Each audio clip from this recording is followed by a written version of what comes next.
cherchent tous. J'espère bien que ce n'est pas la première fois de me suivre sur YouTube.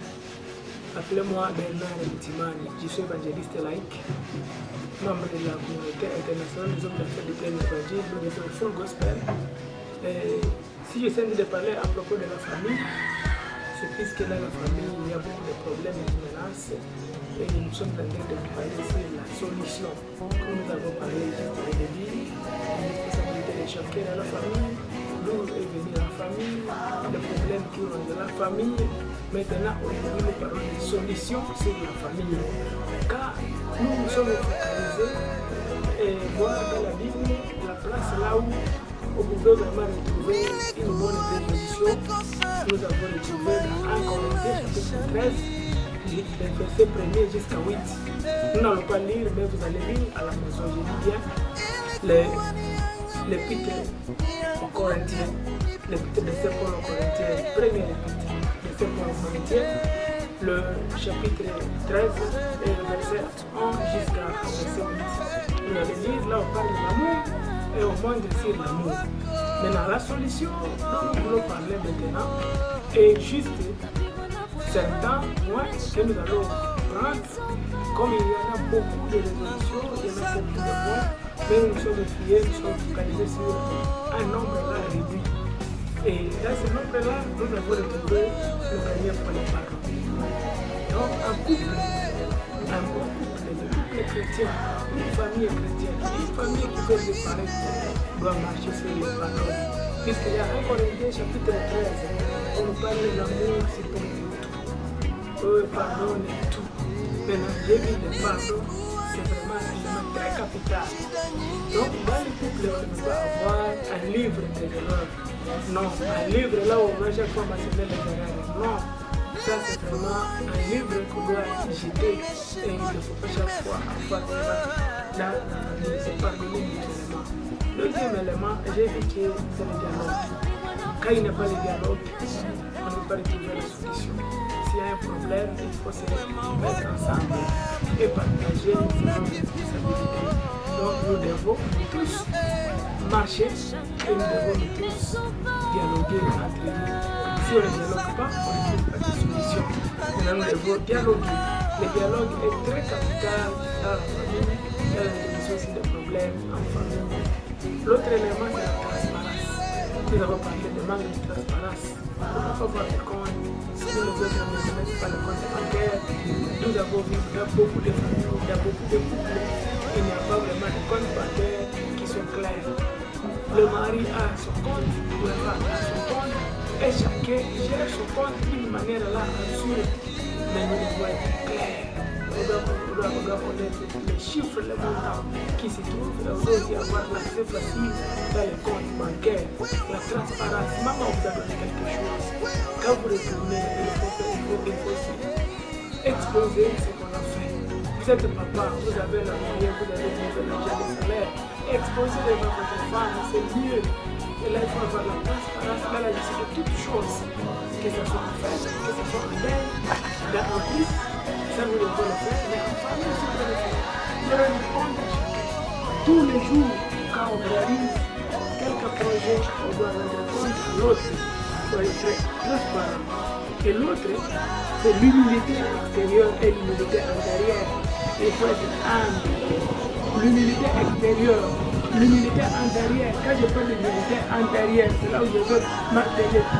L'humilité intérieure, c'est quand on accepte de faire quelque chose, puisque là, l'intérieur, on comprend que c'est normal. Mais il y a des fois où on travaille, il y a des fois où on fait le travail, on fait quelque chose pendant que là, à l'intérieur, il y a une haine. À l'intérieur, il n'y a pas de tranquillité. Vous doit être tranquille. Quand vous êtes en train de vous partager mutuellement, vous devez aussi marcher et vivre dans l'unité intérieure. Ne faites pas quelque chose à cause de rivalité. Il y a ceux qui le font en rivalité. Mais je vous préviens maintenant, il faut le faire de tout cœur. Puisque Dieu voit ce qui se trouve dans le cœur. Et je veux aussi parler sur l'amour. Il faut avoir l'amour pour l'amour. Quand je vois Christ s'est souri, Christ s'est donné, il a fait son amour est incomparable. dans notre famille, dans nos familles, dans nos couples, nous devons gérer l'amour. L'amour, pourquoi? Dieu compte sur l'alliance. Nous aussi, nous devons aussi compter sur l'alliance. Nous avons nos engagements. Moi, je suis marié, j'ai l'engagement. Ce n'est pas à cause de l'anneau, non, ce n'est pas à cause de cet anneau, mais c'est à cause des paroles que j'ai prononcées, à cause de la valeur que je connais à Dieu, à cause de la valeur que je connais en Christ. Je dois aussi le faire pour valoriser ma femme. Ma femme aussi doit le faire pour valoriser son mari. Maintenant, quand tu es contre de l'alliance, l'amour aussi règne. Ce n'est pas à cause de l'argent, non. L'argent ne fait pas le bonheur. Ce n'est pas à cause d'être intelligent, non. L'intelligence ne fait pas le bonheur. Ce n'est pas à cause d'études. L'étude ne fait rien. Ce n'est pas à cause de la taille. Mais quand on voit l'alliance, les paroles prononcées, l'amour doit régner. L'amour doit régner. Je demande à celui qui est en train de me suivre maintenant de tenir compte des paroles prononcées le jour du mariage. C'est vraiment très capital. Je suis en train de dire, moi je dois compter sur cela. Vous aussi vous devez compter sur l'alliance. C'est l'alliance qui nous donne la force. C'est l'alliance qui nous donne le poids. Si nous sommes en couple, à cause de l'alliance, à cause de Jésus-Christ, à cause de ce qu'on a fait devant le Seigneur et devant le monde, on doit tenir compte de ça. On doit aimer jusqu'à fatiguer. Aimer, ce n'est pas dire qu'on doit aimer à un certain temps. Non, puisqu'il y a les mots qu'on prononce. Même Christ aussi. Jésus-Christ, il s'est donné. Il a aimé jusqu'à la mort.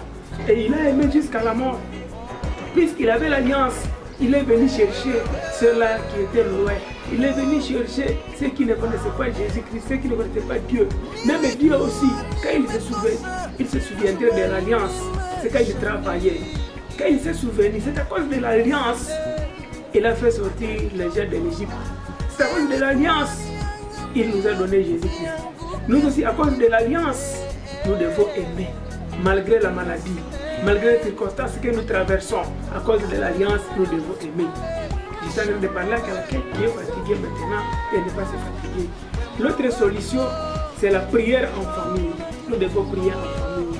Papa, maman, prier avec les enfants. C'est très capital. Prier avec les enfants. À part cela, on doit méditer ensemble, méditer en famille. À part la méditation en famille, on doit méditer aussi en couple. Puisque quand vous méditez en couple, le père et la mère, vous devez aussi travailler pour les enfants. Josué lui-même a dit, moi et ma famille serviront l'Éternel.